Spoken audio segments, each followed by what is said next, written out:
Right, well, good morning again, bikers. Different video today from the garage, obviously, and tales of the unexpected. So, where to begin? This is my 2003 KTM 200 SX motocross bike. Some of you will be familiar with it from my previous videos, others will not. If you're not familiar with it, okay, so it was kind of a one-off run. They produced them certainly in Europe anyway from 2003 to 2005.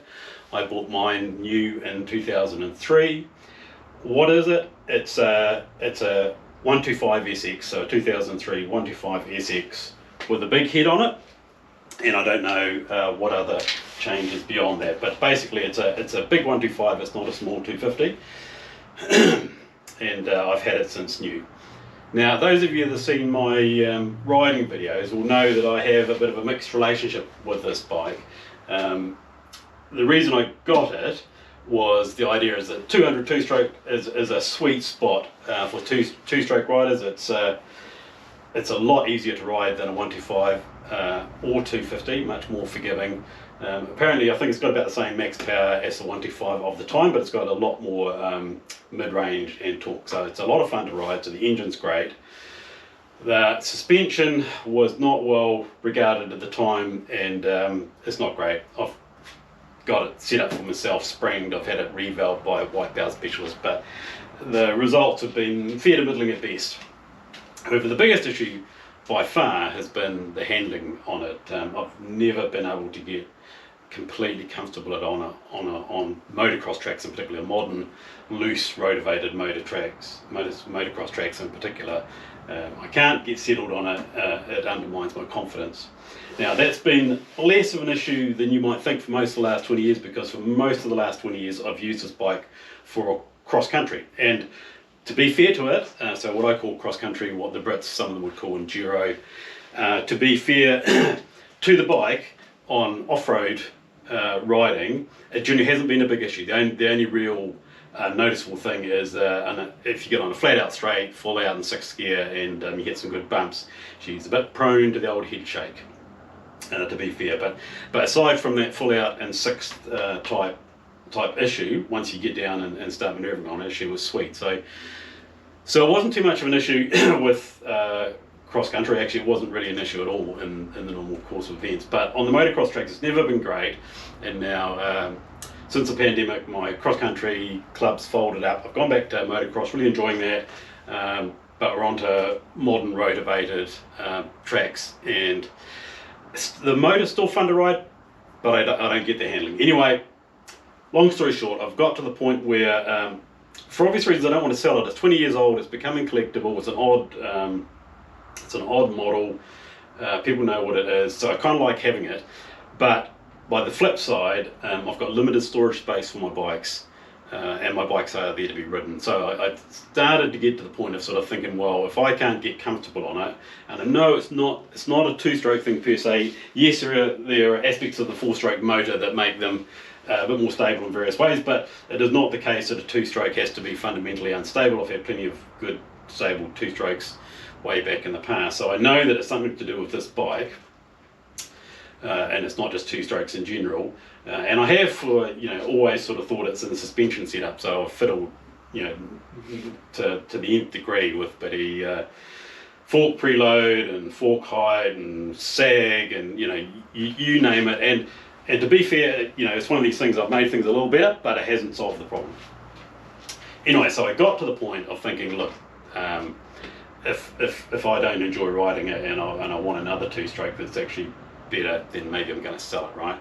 But before I do that, I sort of engaged my brain and thought, well, maybe I should look at the triple clamps. Now, triple clamps are not something I've ever really dealt with. Like most club riders, your average motocross enduro bike, the triple clamps should be fine. I know pros will fiddle around with them, but really for a guy like me, you should never ever have to fiddle with your triple clamps, and I've never have before, so I've never really considered it. But I sort of thought, well, I've not been able to sort it with suspension, and there's something odd about this. Maybe it's in the head angle and that, although that seems pretty standard. But maybe it's the triple clamps. Perhaps my last roll of the dice should be to change the triple clamps. Now that Of course, to raise some immediate issues in the not having worked with these things and not knowing much about them, I didn't really know where to start. It's not even obvious what the triple clamps on it are. So then I have the problem of what are my triple clamps, what's kind of standard, what alternatives are there out there, which way should you go? The range is like 14 to 22. What are these? I presume you just go the other way once you figure out what these are. But anyway, so I raised all those questions and got me doing some Googling to try and do some research and find out what I didn't know about triple clamps and whether it might be looking at that as the last roll of the dice before I considered getting rid of it. Anyway, then we have an interesting development. Now let me just grab my notes here.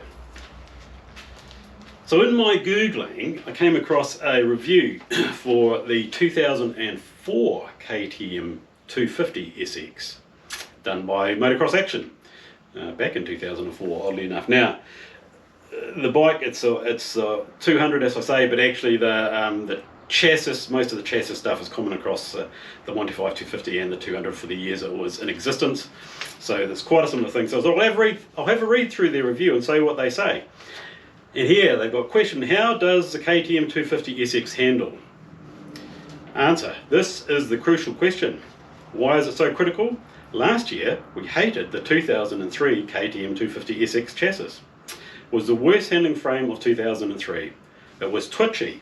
The front end darted and dived and casted all over the track. It had very little bite. At speed it exhibited considerable head shake, and in slow corners it tucked. It was not to our liking. Well, that was spooky, right? Because I'm looking at this and thinking, front end darts, dives, casters all over the track. Yeah, that sounds familiar. Very little bite. Yeah, that sounds familiar.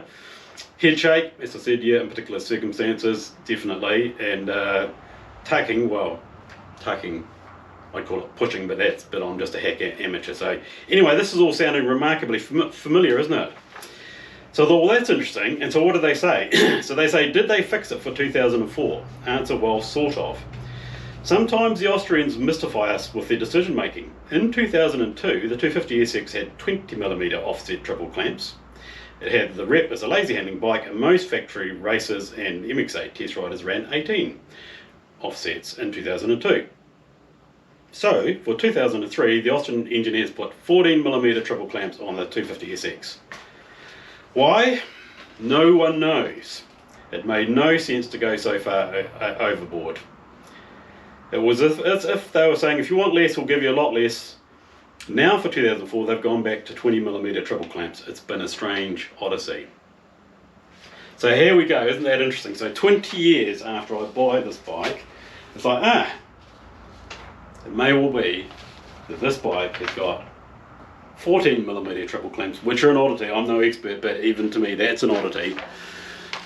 And that might be part of what the problem has been. So then, of course, I needed to go and find out what the triple clamps actually were on this bike. Long story short, the answer is yes, they are 14mm triple clamps. Surprise, surprise. And interestingly, going through the KTM parts features, and for those of you with KTMs, you probably like me, you'll find the parts features are a gold mine.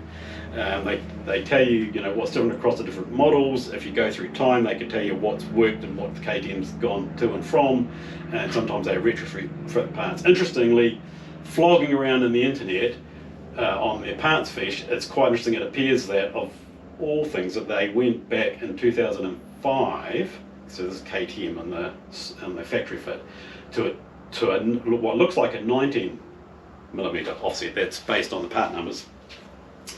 And indeed, that seems to be what's available now if you try and buy a replacement stock from KTM, if that's the way you want it to go.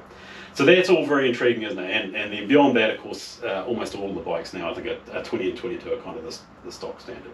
And I know that you can't just compare them just like that, because there's other aspects of head angle and rake and all that sort of stuff. But even so, it does appear that this is an oddity.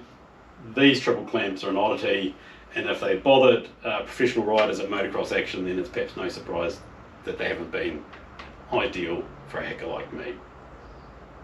So, problem number one was, might it be worth changing the triple clamps? Answer, Yes, stroke of luck finding that article from Motocross Action, I must say.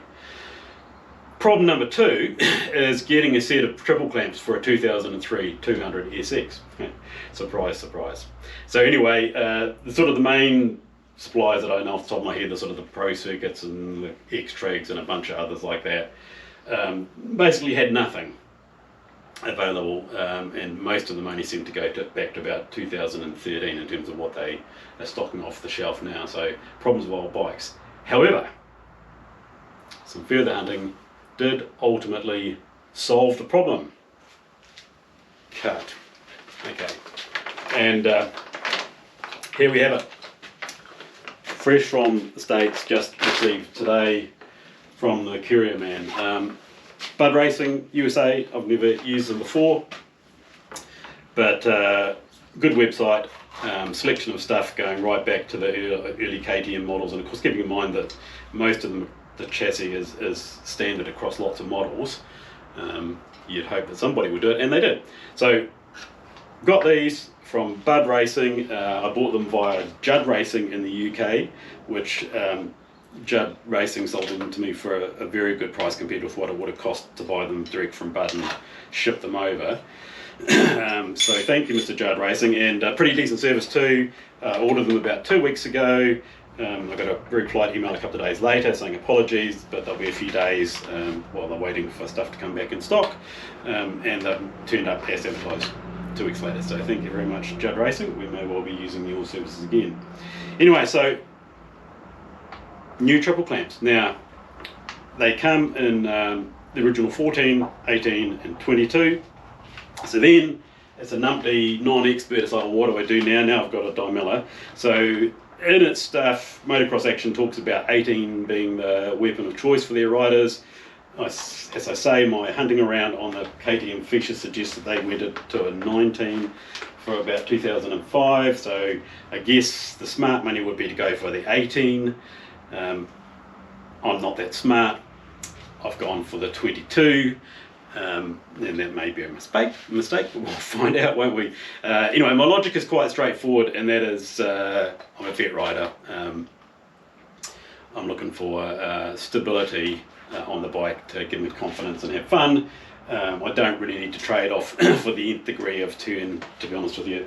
The bike is so superbly light anyway, it's a delight to throw around in that sense. So I've gone for the 22, hoping that will be a little bit on the stability side rather than pure manoeuvrability, because that's what I'm looking for at this stage. So we'll see how we go. Just got to put it on. What could possibly go wrong? All right. So next stage, put the beasts on and see how they run.